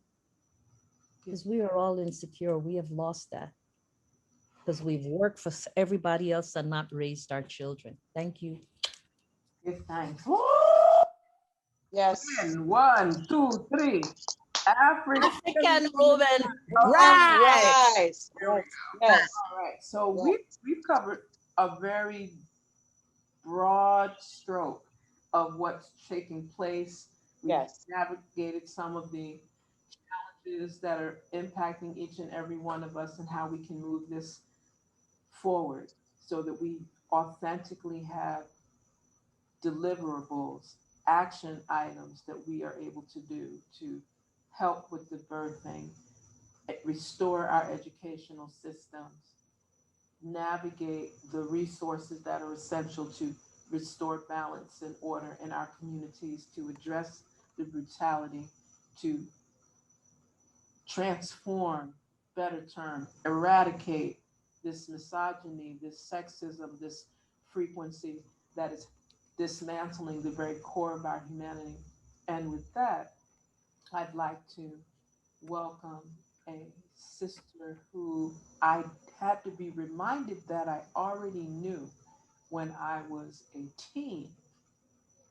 And Mhm. when my family migrated to the north and portions of the 48 contiguous, an educator par excellence, continuing in her field as a consultant, as a guide for many, as a authentic grandmother, spiritual warrior, and bringing all of those elements of truth to power, spirit, vibration, ritual, rites of passage, educational context, curriculum development, assessment. We could get very, very technical. So, with that, I most humbly open up and may we welcome our beloved Sister Queen Grandmother, Mama Tendai. Greetings, sisters. Um, I had even prepared, I even had a slide presentation. I mean, not a slide, but I sent a PowerPoint to you for us to share. However, yeah, I sent it to you last night, but I did have it here. But I'm just saying, Sister Makeda touched my heart to the point that I have to share in a different way. And I had done the PowerPoint so that I wouldn't sound like I was going on and so that I could stay focused. But Sister Makeda, the things that you had talked about brought experiences to me that I had forgotten. I dropped out of a PhD program in the 70s to start the Julius K. Nyerere Education Institute in New Brunswick, New Jersey. And that's where Sister ChenziRa remembers me from. I was one of the only sisters in African studies. It was called People and Politics of Africa at the University of Minnesota, because it's the big white institutions that can pay for all of that, that can afford the researchers, that bring in the folk to be able to do that sort of thing. And I was very fortunate in, I think it was 1982, when Tanzania celebrated its 20-year union with the island of Zanzibar, for Mwalimu to invite us, because we went to the embassy and everything to get permission to name the school after him. Because what I was trying to bring to that community was the energy that you talked about that he had, that transformational kinds of energy. And we're still about that, okay? So I was very fortunate to be there. And when I was there, ANC was trying to put together and was working on the Arusha Declaration. So I had that experience. And what you're talking about in terms of our people, most of us had attempted to go home to work. But when they find out that your connection is one of Pan-Africanism, you usually are not selected to be able to go. I have been able to help others to get there, but not be able to get myself there because of what you're saying. As an expat, the white folks take up all the positions and they are there on holiday. They are not there to do anything in terms of changing anything. Sister Brenda, I related to you because I was born at Providence. That used to be the only hospital you could be born at if you were Black back in the day when I was born. Okay. And I'm just saying, so that the things that we are talking about here and the healing that you are talking about is what we sisters also in ADAACI. Now, I also am part of the UNIA, but our organization is part of the UNIA. And ADAACI is the African Ancestral Diaspora Commemoration Institute. And we do those kinds of programs that you had talked about in terms of trying to help our people heal from trauma. And over the years, as I've had to deal with the requirements of life, having been a single mother raising 3 children, you end up accepting positions that don't necessarily allow you to do everything that you would want to do. But I talk about coming to St. Croix because it's my favorite place, because what I do now is consult for historically Black colleges and universities. And I am a consultant who evaluates programs at the University of the Virgin Islands. So I come there at least once or twice a year. And I always want to go over, I want to go to St. Croix because that's my place, okay, when I am there. So I want to just mention again also, when you were talking about the women in Zimbabwe. Yes, dear. We did find your PowerPoint. Do you want us to pull that up? Well, we have talked about it because basically what my PowerPoint was doing was charging us Do you want for me to African women to rise. And so what the PowerPoint kind of focused on, I started off and you've shown some of the pictures I have in it. I started off with the Dahomey women who were the real Amazons, to try to show the development of us as women who are warriors. And I tried to show pictures of women warriors in different centuries. And I also had Amy Jacques and Amy Ashwood as warriors also who were there. And then the things that I was trying to focus on is we just went through a solstice that is a new one that offers us the opportunity for a new beginning. And that was my focus. What do we do with that? How do we move forward? What does it mean? Think about the things that we have just experienced and are still going through with COVID. It has required us to do what we are doing here. We're now able to come together because 2 years or 3 years ago, we may have communicated, but it would have been through email, not necessarily visually in this way, meeting each other from all over at any given time of day, keeping the sister up all night to work with us, Sister Sandra, to come and communicate with us and give us her wisdom and sharing so that we can move forward. So the kinds of things that happen, I was trying to focus on what does a new beginning mean? What does this new era that we're being ushered into mean? And I also have been initiated into Ifa. So my sister, what I'm saying is, as I was struggling also like all of you, as a young girl, before I was a teenager, I had already begun looking for my identity as an AfRaKan. I grew up in a little rural town in Indiana. Nobody else was about that, and they used to think I was crazy. And when I would go home to visit my mother, who was a community activist, and I have my African clothes on, and they knew that I practiced Ifa, which they had no idea. My clothing, they would ask me, what kind of religion is that? So that was, I'm saying, so I'm the Pan-Africanist in the family and in the community. So finding our way, we also, but building the schools from Nyerere, and I have to say, sisters, I am a dropout of a second PhD program. I'm ABD, and I had to stop out basically to continue economically. And I'm letting that go, but my research continues in terms of the things that we are doing. One of the things that I want to talk about is ADAACI, what we have done with our organization. We are a group of sisters who have been together almost 30 years. And we do community programs in which we try to connect intergenerationally.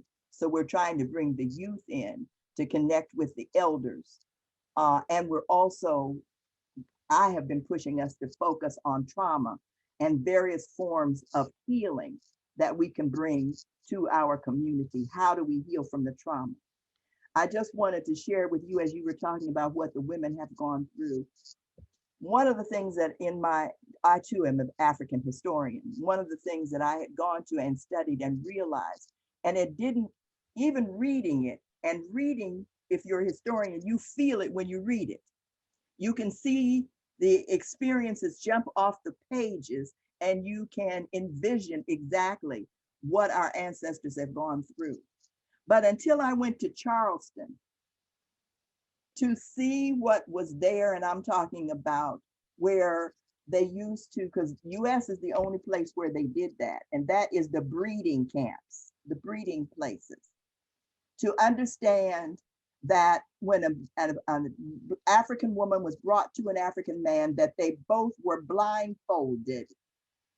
So they did not know with whom they were creating the next human being. For me, can you imagine the trauma of that? The trauma of the experiences that our women have gone through, not just through the Ma'afa, through the Middle Passage and survival here.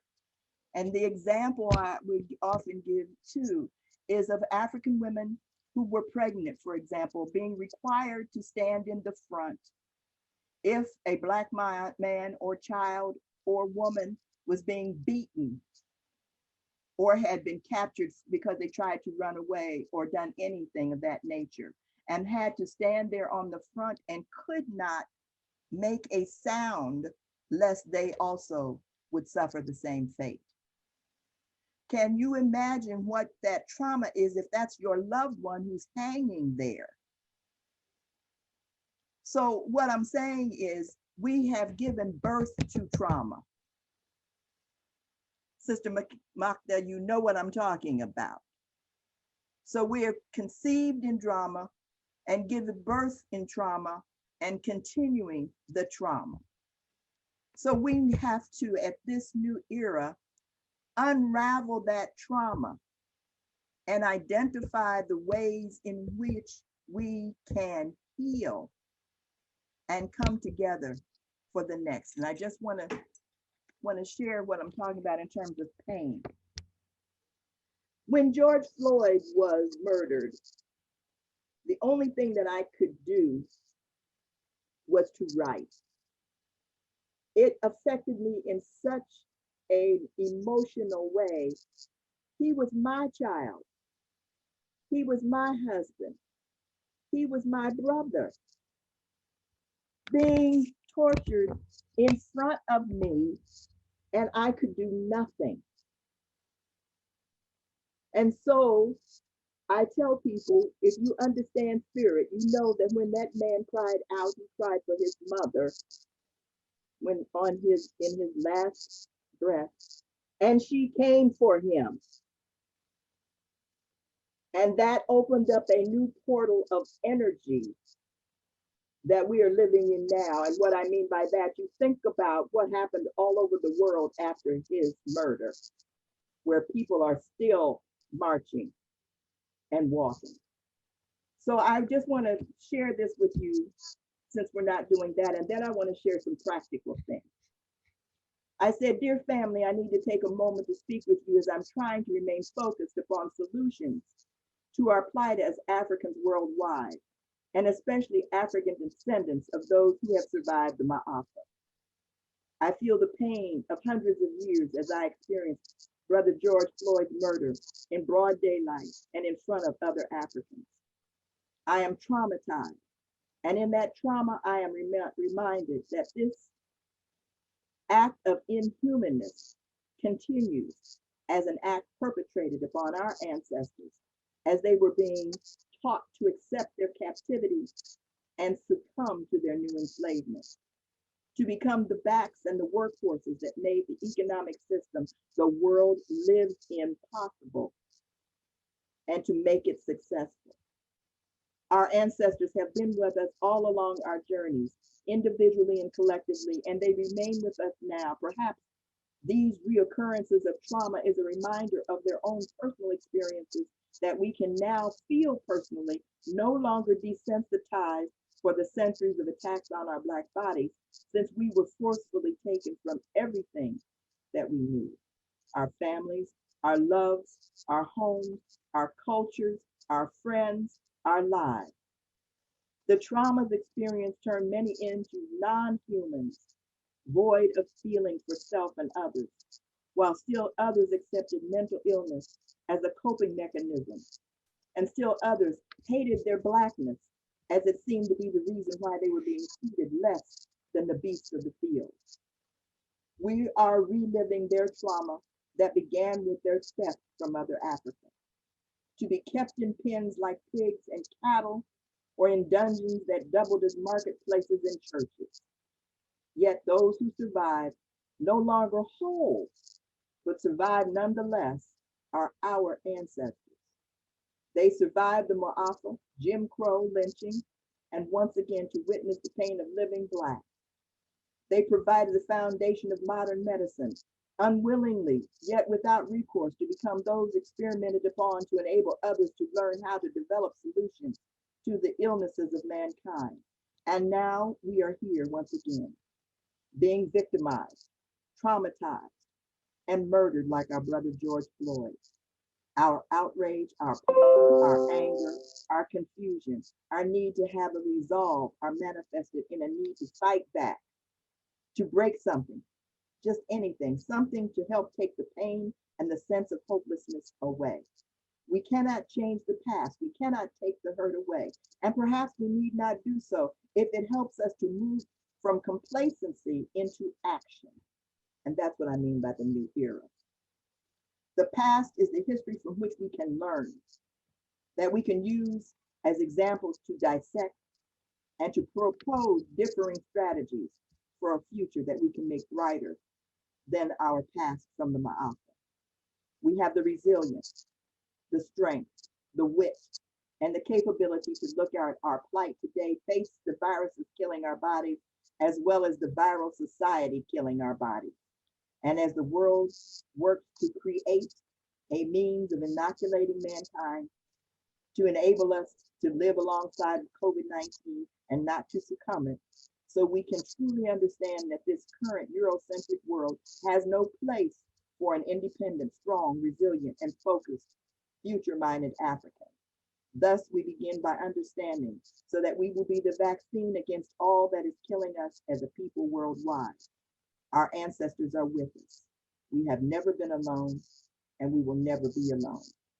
This is a time for reflection, for rediscovery, rebuilding, strengthening, and learning to once again to love ourselves and each other enough to change our perspectives, our commitments, our work, our purposes, our lives, and our decisions, dedication to our futures. The diamond is made bright by the darkness that surrounds it. Let us shine.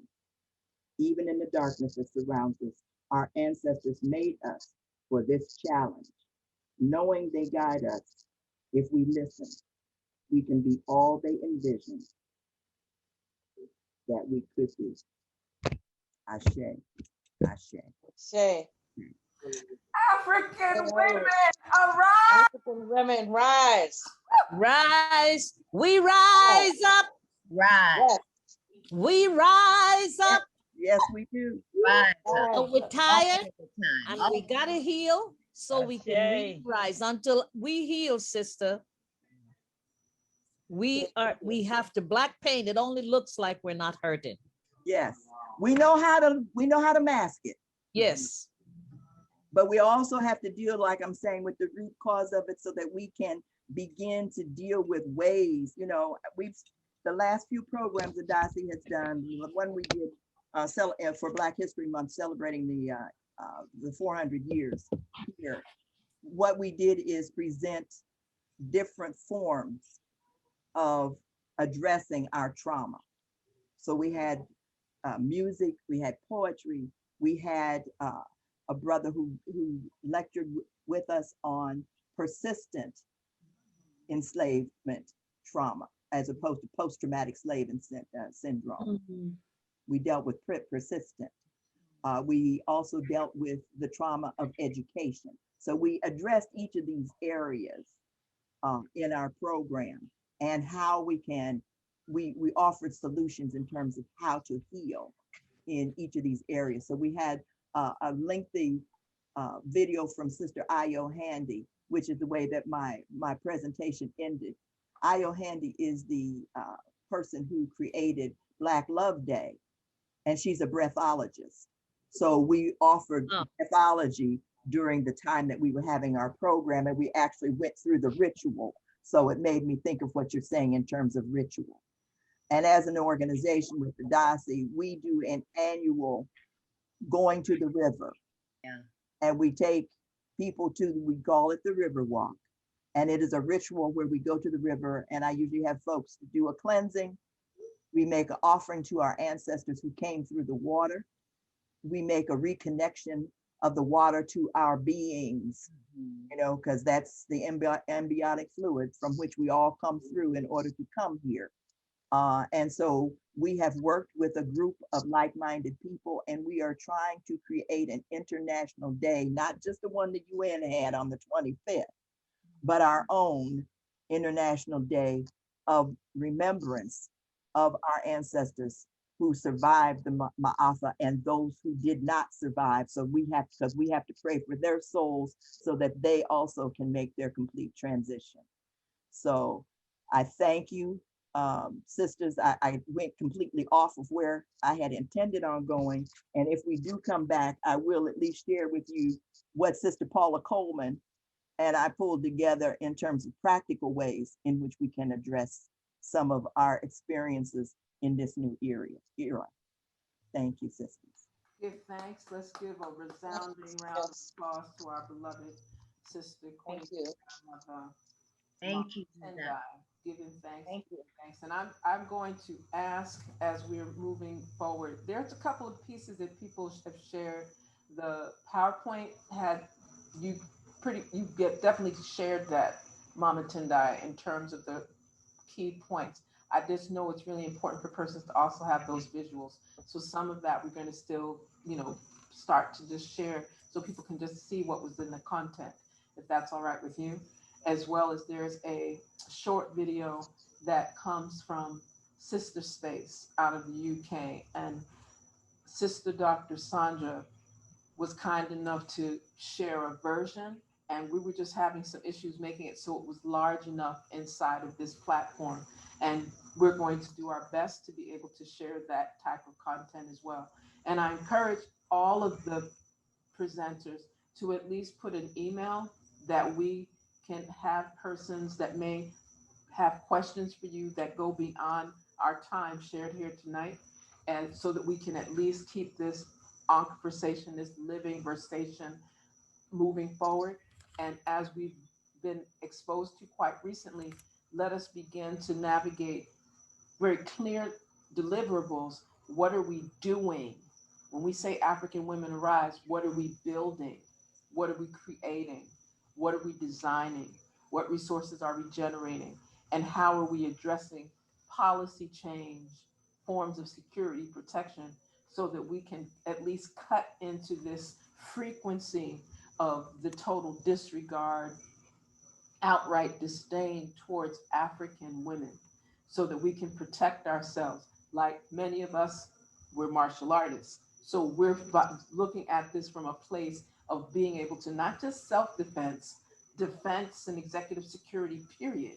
So that that's not a common thing. People will think twice before they go to touch African women, because they know, just like the pink sari gangs in India, that just the women come together in their pink saris and just beat down those persons that violate women.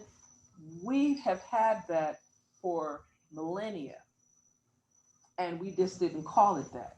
And we operated on a spiritual plane, a physiological plane, and other planes.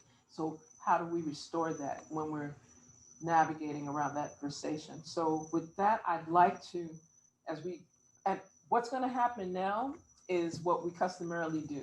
We're going to ask the President General, Akili Nkrumah, of the UNIA ACLRC 2020 to give remarks, to give reflections. He has been quite silent, and I am thankful, grateful,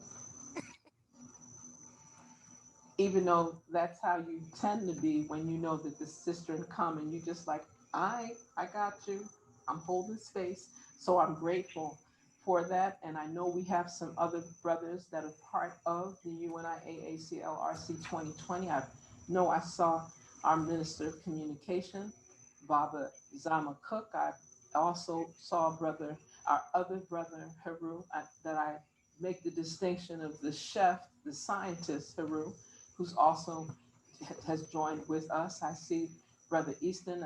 I'm navigating to make sure that we are as inclusive and respectful, at the same time acknowledging that when African Queen Mother warriors, grandmothers, Sangomas, Ntertu come together, we hold sacred space.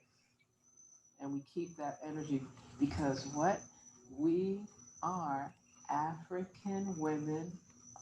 Arise. Rise, rise. Thanks. Right. Give With thanks. that, I'd like to ask PG Akili and Nkrumah, may we welcome him in our customarily way.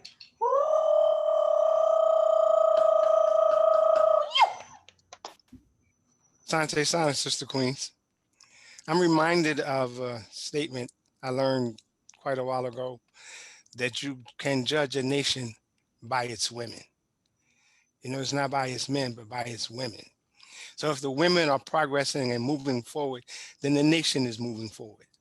If the UNIA HCL-RC 2020 is moving forward, the African women arise, just as African women lead, become a part of that foundation, and therefore a part of the mantra. In the pictures that you showed, you didn't just show Black Cross nurses, you showed Black women in the African Legion. So do we understand that that is the methodology? If I listen to each of the sisters' presentations, not one of you said, I'm cool over here just doing stuff. You said we're warriors, we leaders, we're moving forward. And my peace to my sister from the other side of the world, because I know it's closer to like 2 o'clock now. And I appreciate you staying with us, looking absolutely unblemished by the time. So I'm humbled by this, and humbled by this conversation from Mary Bota all the way through Sister Tendai. You see, I agree with the aspect of trauma, because the trauma that each sister felt historically is a trauma that each child that was birthed, be it male or female, experienced and somehow had it suppressed. And as you bring forth trauma, you have to also bring forth the resolution for trauma. For me, the resolution is building the government for African people on the continent of Africa under an African perspective, dealing with us in the world. Eliminate the causes of the trauma. I am humbled and appreciative of the sacrifices that each of you have made and for the lessons that each of you have given. See, I also like stories. So all of the stories was great for me. I will remember them and they will guide me to help make sure that I'm moving in the correct direction. Always holding African women first, because as African women rise, so does the nation. I thank you for the opportunity, and I will continue to listen. Give thanks, give thanks, give thanks, because our intention is to be very respectful of everyone's time. We know this, we've covered a lot in less than 2 hours, and we're doing our best to keep it tight in that regard. What I would like to highlight, and this is just on the vibrational reminder, if you will, of the words of the honorable wife, the second wife of Marcus Messiah Garvey, Amy Jacks Garvey.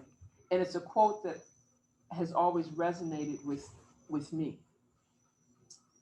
Be not discouraged, Black woman of the world, but push forward, regardless of the lack of appreciation shown you, right? The other quote that tends to resonate for me little, and I love the vibration, the doll baby quote, again from Amy Jacks Garvey. The doll baby type of woman is a thing of the past, and the wide awake woman is forging ahead, prepared for all emergencies and ready to answer any call, even if it be to face the cannons on the battlefield. And those are the types of word sound power, specifically from Amy Jacks Garvey. And we can pull that, we can extrapolate those various word sound power from many African women that were on the same trajectory, better than that, on the same laser panel, because it was like laser light. They were very focused, very targeted on how they brought forward truth to power, how they brought forward those principles of Ma'at as truth justice, order, reciprocity, balance, divine righteousness, and harmony. And each and every one of us here, and I'm truly grateful to even have the opportunity and the honor. For me, it's very humbling to be able to have grandmothers like Mary Bota, Brenda, Dunn-Clayton, grandmother Serwah, grandmother Mama Tendai, sister Dr. Sandra, Rich, Sangoma, Makeda, Kamara, to be able to bring this conversation together. So my little 1 cent is like mine now, because I needed to just be present to help just be part of this gathering of African women arise. And for that, I'm very, very grateful. As we prepare to close, I ask for every one of you in the order in which I believe Serwah has already departed from this particular network. However, I would ask QueenGrandMother Mary Bota, please give us a word that we may share. We're going to just go around the room before we close. And then we're going to go to QueenGrandMother Brenda and to QueenGrandMother Mama Tendai, Queen Mother Makeda, and then Sister Dr. Sandra. Please, starting with you. Okay, there's a lot to take in. I'm just enjoying and enjoyed so much what I've heard. I learned a lot. And bringing forth all of these stories together, I really like to see them all in writing, just 1 or 2 of our stories, put in writing and put in a book, because I'm one that like to see things documented. So let's consider that. Let's consider putting this evening, some highlights from this evening in a document so that can be passed on to our children and our children's children's children. Thank you. Yeah, thanks. Ashe, got that. I'm putting it in the chat just in case we try to act like we don't remember perfectly. Yeah. QueenGrandMother Brenda.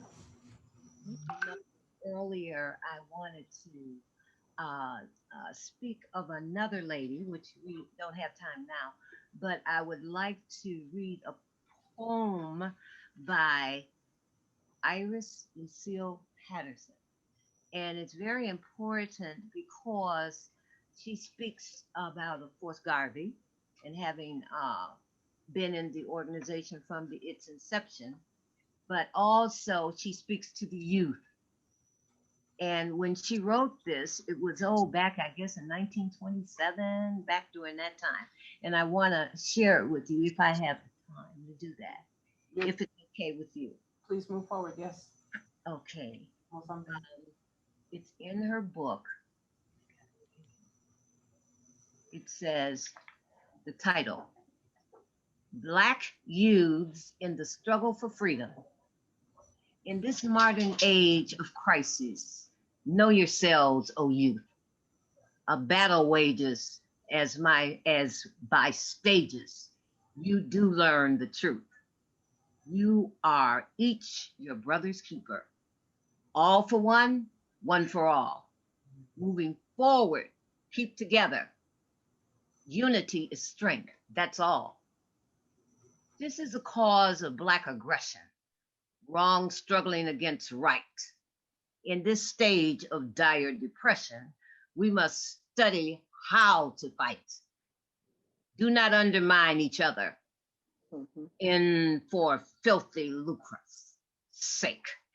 Brother, clasping hand of brother, must in righteous awake. The strategy working against us is divide and rule. We must not let it suffocate us.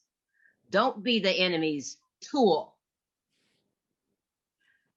Predecessors Paul Bogle, William Gordon, Marcus Mosiah Garvey, freedom fighters, broke the cordon with one God, one aim, one destiny. Destiny. I love this because it's addressing our youth.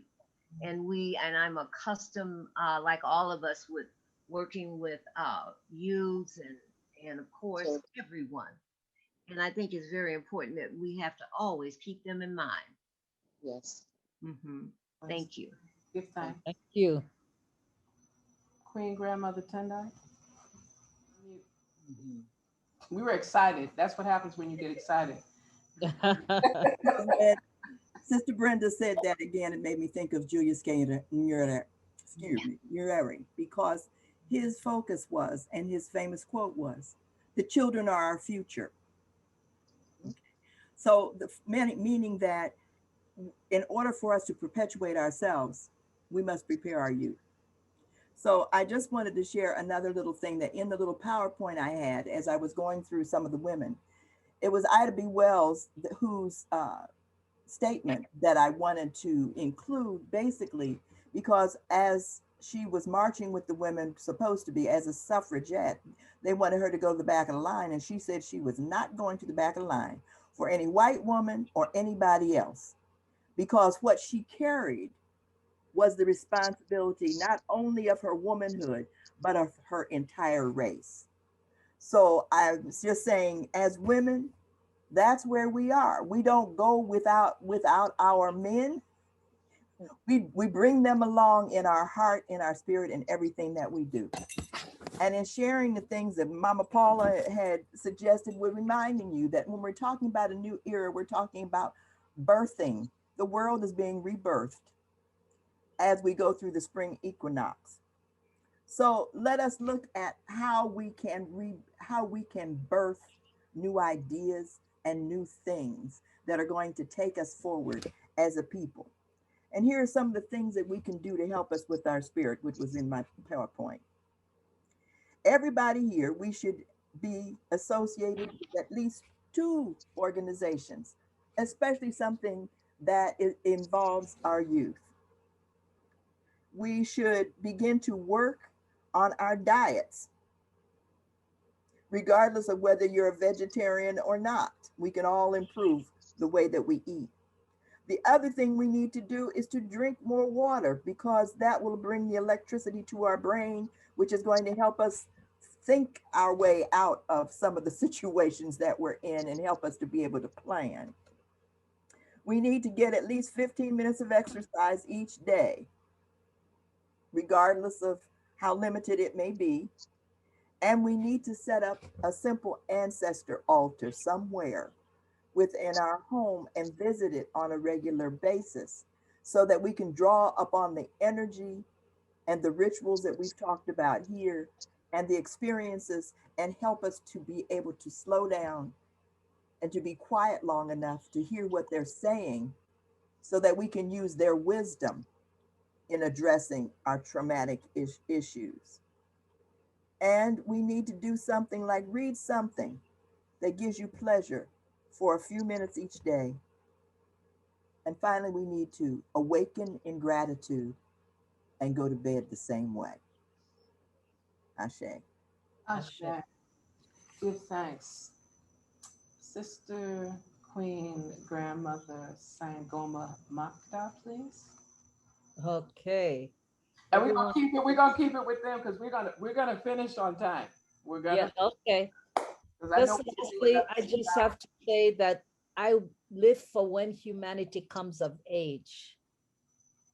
And I must quote I have so many sheroes, but Wangari Maathai, she's one of, I have big love for her because she really went through a lot. And one of the things she says was that human rights are not things that are put on the table for people to enjoy. These are things you fight for and then you protect. And you don't just protect them, because you cannot just protect them. You have to protect the environment. Because in protecting the environment, you protect in life itself. In a few decades, she says, African women in general need to know that it's okay to show their strength and resiliency. to be the way they are as a tool for the liberation of their people and to be liberated from fear and from silence.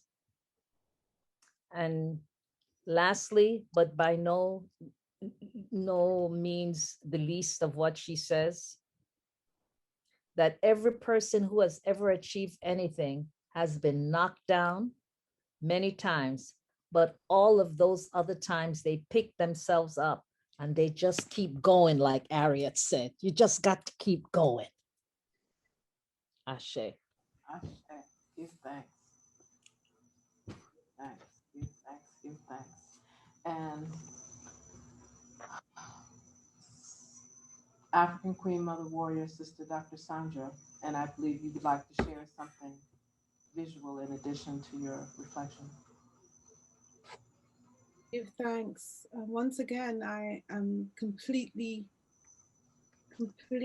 humbled by this gathering. Several things were said when various people were presenting. Queen Mothers spoke of great things. One thing that stuck with me was the how to think. The mother that I brought before us was Queen Mother Jessica Huntley, who was a founding member, formed with her husband, the Bogle Overture publishing house that published Walter Rodney's How Europe Underdeveloped Africa. So this is one of the Queen Mothers whose feet I sit at. I wanted to just mention that because there's so many similarities and so many links, and it's just an affirmation being in this gathering that I am on the right path. I would like, if possible, just to share with this gathering the energy that was referred to by African Queen Mother Warrior Isis in terms of what's happening in the UK and how we are resisting. And the reason I'm doing it is because it's important that my contribution about what we do next includes us as Queen Mother Warriors doing what our brothers cannot do because we do them in a particular way.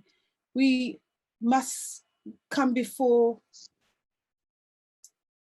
gatherings where our brothers would perhaps be less safe and we can have the audacity, as it were, to speak. And I'm going to share, if I may, a very brief video clip with my sister, who is the founder of Sister Space. And Sister Isis spoke about the response to a white woman being raped and murdered, and the response to an African woman African women being raped, murdered, and having selfies taken by the police officers.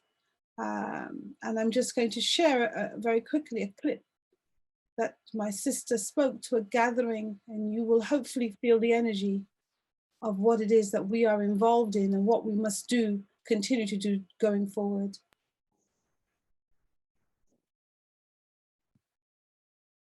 And we came down because we heard that this was going to be for all women. For all women. That is not what we found.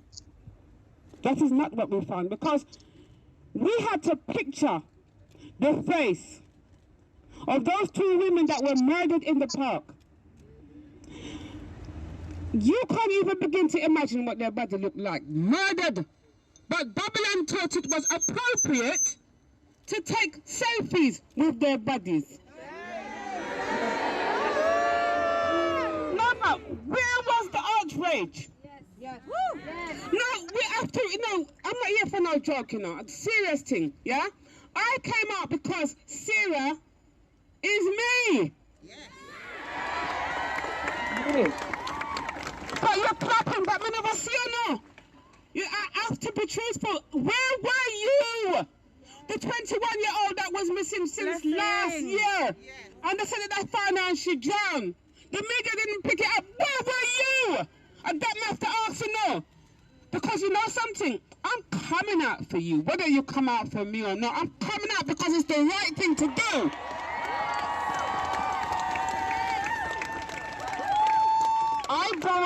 I gotta tell you the truth. You see, I love Sisters Uncut badly. You know why? You see, Sisters Uncut, don't take them for joking, no. They have big family, yes? They have big family, and they are always there. You see, last year when Hackney Council bring one bag of man after us, yes? The Sisters Uncut were standing with us. There is a lot of abuse we face. This brutality with police is not new to us. It's an everyday thing. Thank you. Can you hear me? This abuse we face is not anything new. It has been going on for centuries. African women must arise. We must stand in front of African populations, in front of European populations, and we must take the risks that must be taken because African women arise. So thanks. Thank you. Thank you. Thank you. That's so true. That's so true. Oh boy. Oh boy. It's powerful. Yeah. Whew, I had to pause and recalibrate. Me too. So I'm very grateful. I'd like to again thank you, Sister Dr. Sandra, for sharing. To you, Sister Queen Grandmother Brenda Dunn-Clayton, for sharing. To you, Sister Queen Grandmother Mama Tendai, for sharing. To you, Sister Queen Makeda Kamara Sangoma, for sharing. To you, Sister Queen Grandmother Mary Bota, and to Sister Queen Grandmother Serwah, and to all the brothers that held space, knowing that African women arise. It's been a joy and a privilege. We rise up as, I love that song, We Rise Up, because when you struck a woman, you struck a rock. That's what the sisters in South Africa said. That was their cry. You struck a woman, you struck a rock, because we know what we're fighting for. All right. I love it. Mama Tendai, I called David and Marilyn's two children. They were born on the same day, 4 years apart. Wow. 2 hours apart. Wow. At home. I like them extra stories. So I had the opportunity, what I'd like to close with tonight, because it was done, it's a rendition of PG. You were going to say something? No, I'm just listening. Okay, I'm just making sure that I show my No. respect. I don't know. I'm showing my respect. And just stay put for a second though. It's really important for us to at least give that word of strength, because as the President General of the UNIA ADAACI LRC 2020, you have taken a very powerful step in regard to just embracing this type of work. And for that, I need to express, and I'm sure the rest of the queens here, we really give thanks. We give thanks. Oh. Thanks, Baba. We give thanks. And to all the brothers, I don't wish anybody to feel left out. To all the brothers, make sure they know that we needed that strength. We just are giving thanks for having these types of platforms. And so what was shared with me, this is a small surprise, is one of our colleagues in Barbados, Ambassador David Comissiong, was very kind to share a rendition of the Universal Ethiopian Anthem. National Anthem, thank you. And I just wanted to, this particular rendition was done by his daughter. So I thought it was really appropriate, since we've been saying we're gonna sing this song. No, we're gonna work on that, because we're working on our skill set. I just desired to make sure, give me a moment so I can share my screen. We just need some drums.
Thank you.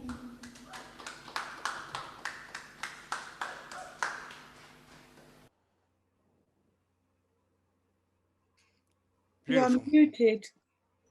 I had to breathe through that. I feel that that speaks volumes. I just desired to share what was shared with me. Najuma, okay, keeps going back to this other space. Najuma Comissiong's version of the Universal Ethiopian Anthem. This classic song, composed by Barbadian musical great Rabbi Arnold Josiah Ford, is the anthem of the Honorable Marcus Garvey's Universal Negro Improvement Association. It was also determined to be the anthem of the entire African race by the 25,000 delegates assembled at the first International Convention of the Negro Peoples of the World held in New York City in August 1920. In 1930, on the occasion of the coronation of Emperor Haile Selassie I, Rabbi Ford composed a new set of lyrics for the song and dedicated a new version to the new emperor of Ethiopia. This version of the anthem subsequently came to be regarded as the anthem of both the International Rastafari Community and the Ethiopian World Federation. This performance by Najuma Comissiong took place at the Clement Payne Cultural Center in Bridgetown, Barbados on the 24th of January, 2021, accompanying Najuma on guitar. That's what I love about technology when it wants to flip. On the guitar is Khalid Batson. And then it gives more of the history about that particular rendition. And I just felt that with what we're doing here, let us say it together again. African women rise. African women rise. For that, All right. thank you, everyone. If you have any additional questions, comments, reflections, I want to thank everyone for putting information in the chat and encouraging each and every one of us to speak to what we do and something that we can get done and some actual deliverables and deliverables that have numbers attached to them based on what we heard our brother Haru say the other night. Also dealing with healing and wellness, the conversations we had even on Thursday evening. So we've embraced African health and wellness. We've embraced African sustainability and sovereignty. We've embraced the African Women Arise, and our only way from this place forward is up. So we ask most humbly our Secretary General, QueenGrandMother Mary Bota, will you please lead us out? Okay, would you raise your right fist with our motto, one God. One God. One aim. One aim. One destiny. One destiny. Okay, race first, everyone. Everyone, thank you again. And we're looking forward. We're going to close out with just playing this video that we had from before. That way everybody can pretty much continue in their zone and be together. So with that, we say good night. Good night. Bye. Good night, race first. Love you all. Race first. Love you all. Night. Love of the Creator, love of self, love of family, love of community, love of the race. Yes. Hey. Yes. Okay. Ashe.